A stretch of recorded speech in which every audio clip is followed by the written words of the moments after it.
is my 7th weekly challenge to God. Today's challenge, I want to talk about extraordinary claims, and I want to talk a little why do we have different standards for extraordinary claims when it comes to spirituality and God's, and when it comes to other kinds of extraordinary claims that people make or might make. So, for example, if someone claims to have a mermaid living in the pool in the backyard, you will not simply believe their assertion. Now, they can make an argument for it. They can claim that since mermaids exist in the realm of fantasy, there must be some sort of truth behind this myth, which is evidence that mermaids must exist somehow, or some mermaid-like being must exist. And they might use this argument to convince you that there are mermaids, and then claim to have one in the backyard pool. But you will not simply believe it, or I hope you don't simply believe it if someone just claimed to have. You're gonna need some evidence for it. Someone gives you a picture, that's some kind of evidence, but of course, pictures can be adulterated, they can be photoshopped, so you're gonna ask for something else. If someone gives you a video, that's a little bit better, but you still know that videos, you can use practical effects, you can use computerized effects, so it's still not good enough. Someone does a live stream of the mermaid swimming in a pool, that's even better. That's even harder to falsify. That's even harder to create, to fake this sort of evidence. But still, you might still have a little bit of doubt about the truth of the claim of the mermaid. But if someone gets something like a sample, a mermaid's head, and does a DNA testing of that, and DNA testing confirms this is a new species that we don't know of.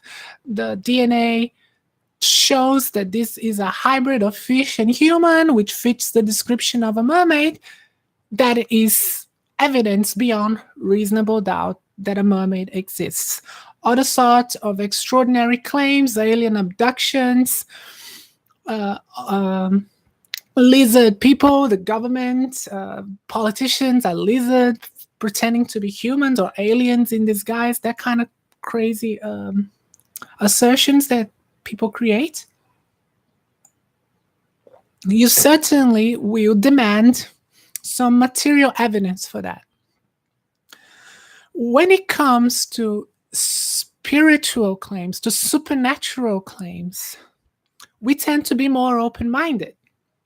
If instead of someone claiming, let's say someone claims to have been visited, instead of a mermaid, or still back in a mermaid, but it's a spirit of a mermaid. Someone claims, or the mermaid is invisible somehow. No one can see the mermaid. It's an invisible mermaid, only I can see it, and I claim it's there, and you have to take my word for it. You think I'm insane. But if instead of mermaid, I say it's my uncle spirit that died 10 years ago, you will be more open-minded. You will accept that I might be telling the truth. You're not going to be so skeptic, or at least not you necessarily, but many people are not going to be so skeptic. People in general are not so skeptic about this sort of claims. They have a more openness to assume that possibility. And think, yeah, maybe it was your uncle, and you start thinking, wow, why would she lie about this? Why would she lie that her uncle came visit her? And there are many reasons why people would lie, why people would make mistakes. Our perception often is wrong. We often have delusions. We see things that are not there. We hear things that are not there. Or we hear something that we don't know what it is, and we assume that we heard something else.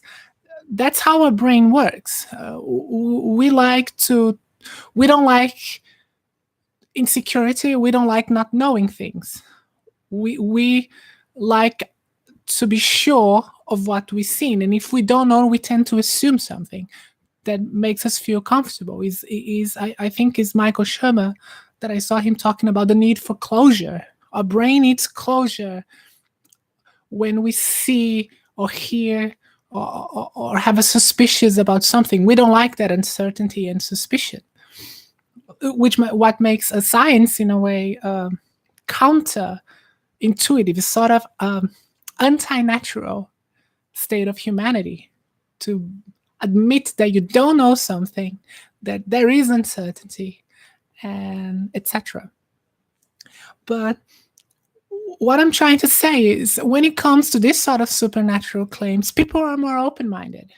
When it comes to God, for example, God is an extraordinary claim.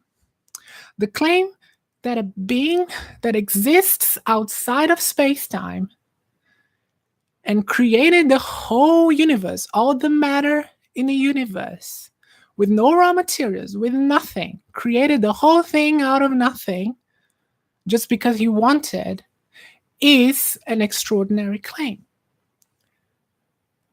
The claim that the same being can alter matter at his own will, can send spiritual messengers like angels to communicate with people whenever he wants to.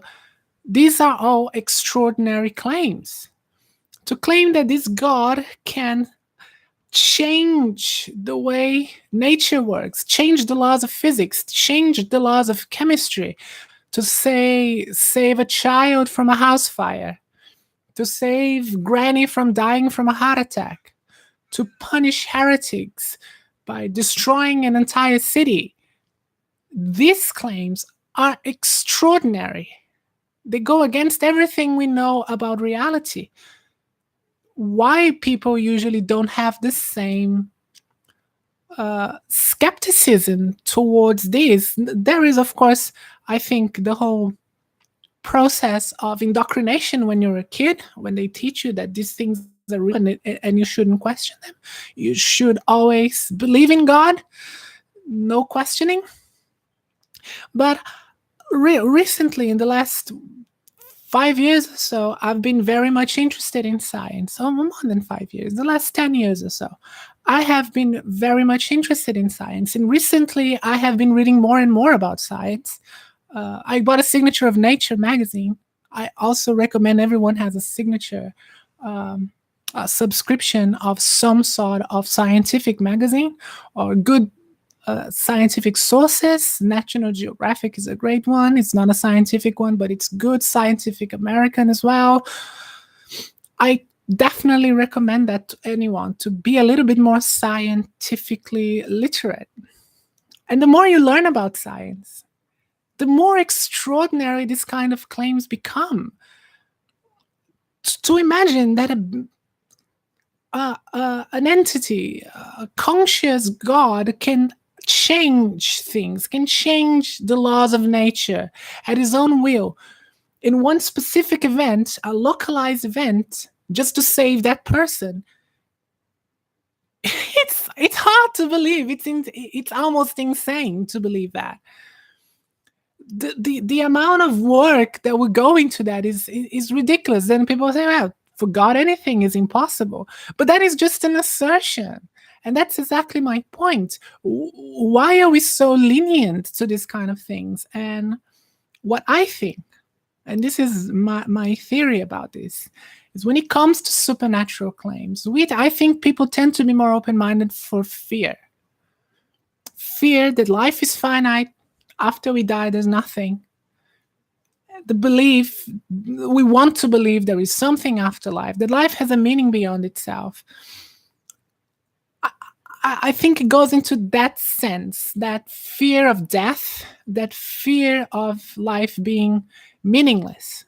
Life has, after you die, you're gone. And that make people feel that this will make all life meaningless, which is something I do not agree with. But the point here, the point here is what I think is this fear is what make people be more open-minded to this sort of supernatural claims. While other claims, such as alien abductions, for example, people tend to be more skeptic about it. They have no stakes in those claims. People usually don't care if they're aliens or not. It's not so personal to them. But the belief in a God, the belief in an afterlife is extremely personal. Not believing in those things to many people is just extremely scary. They are scared that life is finite and there is nothing after life. That makes them more open. But you are believing in something here out of fear, not out of reason. And when you start thinking about things more reasonably, you start questioning things, and you start learning that believing in things out of fear is opening a door to be deceived, is opening a door to become gullible. It's opening a door for people to take advantage of your fears, of your beliefs. And that's what drove me to become more and more skeptic, from being a believer in a God to being an agnostic, and now just being an atheist. And to some extent, I think it's not wrong to say I'm an anti-theist, especially when I do these videos challenging the concept of God. So I hope with this video I can help some people at least to think more about it, why they believe what they believe. I think another good thing to think about is what it means to know something, nature of knowledge, epistemology. How do we determine that we know something and when we don't know something? This is all things that we usually don't think about, but they are, I think, pretty important if you are curious and you want to know things with some level of certainty. So, as always, I have been talking all this time, committing heresy, blasphemy, saying God isn't real and God is kind of a silly proposition. And nothing happened to me. I'm still here. As always, I can assure nothing is going to happen to me because there is no God. And yeah, I will definitely keep doing this. I will not stop. Because I think it's important. I think it's important to show to people that there is nothing to fear. God is not going to hurt you. It's not going to punish you because there is one. There isn't one. There is no God. That's basically why I do this, and sort of building an archive as well, and creating some discussion. So thank you for watching, and I will definitely see you again next week.